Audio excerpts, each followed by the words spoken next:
All right, guys. Just want to do a bit of an update on the COVID stuff.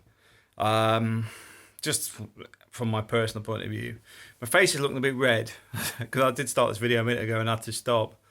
I've just had some pizza. It looks like I've got an allergic reaction to something. Never had that before, so my face looks like it's swelling up. I'll have what do you call it? The bow selector chin in a minute. But anyway, the negative stuff out the media, don't focus on that. Ignore it. One of the things I've had three people now comment on is the amount of comedy type stuff I keep pushing through Facebook Messenger. And I will say, if you start it off, you'll get people sending you one, then you send it out again, then somebody else sends you another one. So I'm sort of getting to the point where I'm sending about 8 a day with little sketches and comedy things that are floating around on the internet. It just lightens the mood a bit because everything else right now, people are sort of stuck at home, haven't got a lot going on, struggling to keep busy, got kids screaming in their ears, wondering when, are they going to be back at work and when? All that sort of stuff that's makes life a little bit more miserable and difficult than it normally is. Or maybe not. Maybe some people are just miserable all the time. But anyway, do that sort of stuff. Just send some comedy stuff around. Just lightens the mood a little bit. The other thing is looking at the positive aspects. For example, the recovery rate doesn't get talked about too much. It's all about fatalities, number of cases, fatalities, number of cases. A day on, day out, day on, day out. Not over 100,000 people have already recovered from COVID now. Doesn't get a mention. Doesn't get a look in. Cause I suppose they have to count those where the other figures are probably coming out of government statistics. So it's lazy media, but also it's all this negative shock, scare media that we are spoon-fed on a constant basis. Focus on the positive. People are recovering. People are getting better. There are things that are improving. They are talking about, what's the one today? I think there's some vaccine that's nearly there that was coming out of the Guardian. I haven't looked into it too much yet because it's about the 5th article that I've come across where people are pretty close to some sort of vaccine. Just keep on the positive side. There will always be the negative, and the thing with negative, it's very easy to go on a downward slope, in the sense of you feed it, and then you'll feed even more negative, and then that makes you feel even worse, and then it keeps dragging down. But it's a bit like today, my wife and kids are actually on the roof at the house in Spain, sitting having a roof picnic and sitting in the tent. There's hardly anybody in the building anyway, but the point being is they're not leaving the building. They are finding something to keep busy. They do fitness things in the house as well, 2 or 3 times a day. So that sort of breaks up sitting on the computer, watching TV, to sit and do press-ups, sit-ups, whatever you want to do, a bit of yoga, stuff that you wouldn't normally do because you're too busy. This is a good time to sit and practice all that stuff and just sort of go, okay, it's 12 o'clock. 12 o'clock, I do run up and down the stairs for 10 minutes. Then go back to work or whatever you're doing. Keep occupied and keep your mind busy. That's the key to this.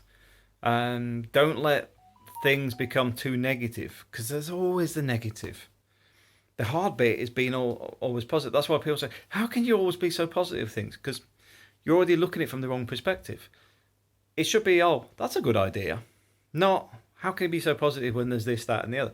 No, because you're dragging yourself into the negative. You're looking for the negative. The point is, negative will always be there. Look for the positive. Focus on that side. It's like, I could sit here going, I'm stuck in where I am. I've got limited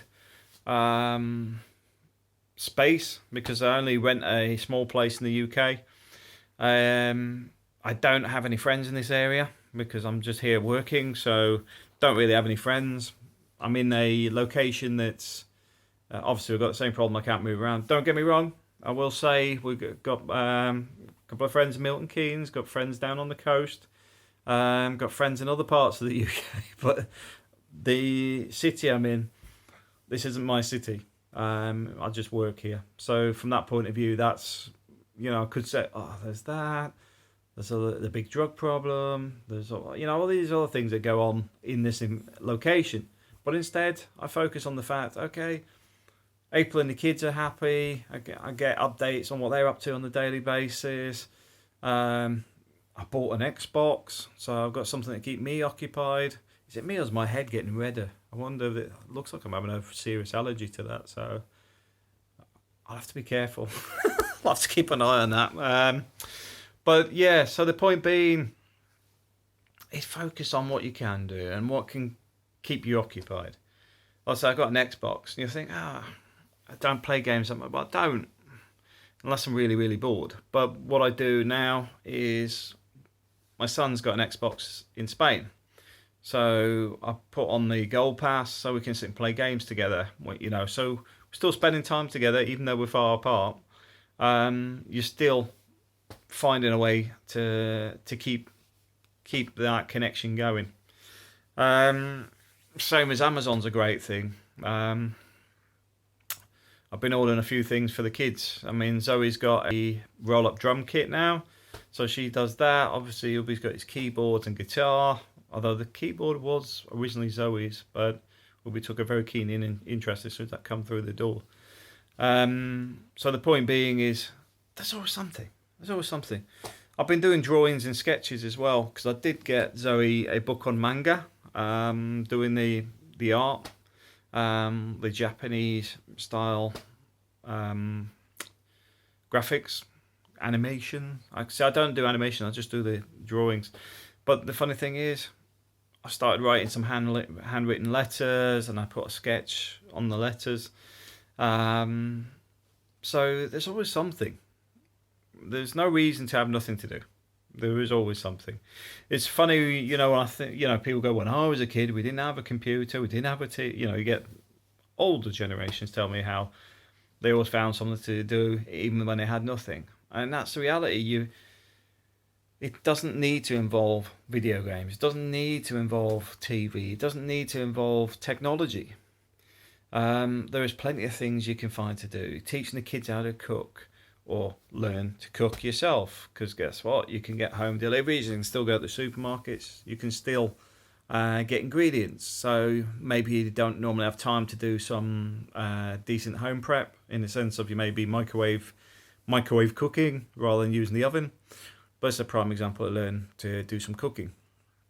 The other thing is you can learn to bake bread and other things, so you can actually get good quality bread using raw ingredients, without all the numbers and the preservatives and the additives and the colourings and everything else that you don't actually need in bread. So yeah, there's always something, always. Me, I also have plants. I've got to admit, plants are something I do enjoy. And these are my office plants that are actually been brought back for a bit of TLC, because they'll be dead in the office otherwise, because the office is basically about 95% empty. There's very few people in the office. So I do keep my plants. I do find those sort of things interesting. You probably notice I don't talk too much about the news. Well, to be fair, if you cut out 90% of the news, you probably wouldn't even notice, because 90% of it is irrelevant to your daily life. And if it was important, the person downstairs, next door, whatever, somebody at work, somebody on the phone, will tell you. Did you hear about this today? You'll get that in no time. So just focus on the good stuff. Focus on being happy. I can't get back to Spain. I suppose I could, but then I wouldn't be able to get back to work. So I'm sort of stuck in the limbo phase at the minute. I can see the UK being stuck like this for 6 weeks. Because we've got the 2 to 3 weeks till we head up to this COVID peak, and then we've got the downward side, which should be the next 3 weeks after that. So the point being is, not a lot I can do about that. Deal with the stuff that you've got control over. keep yourself safe, keep yourself occupied, keep yourself sane. Do stuff that makes you happy. I phone a lot of people as well. That's another thing I do. I talk to a lot of people online, talk to them on the phone.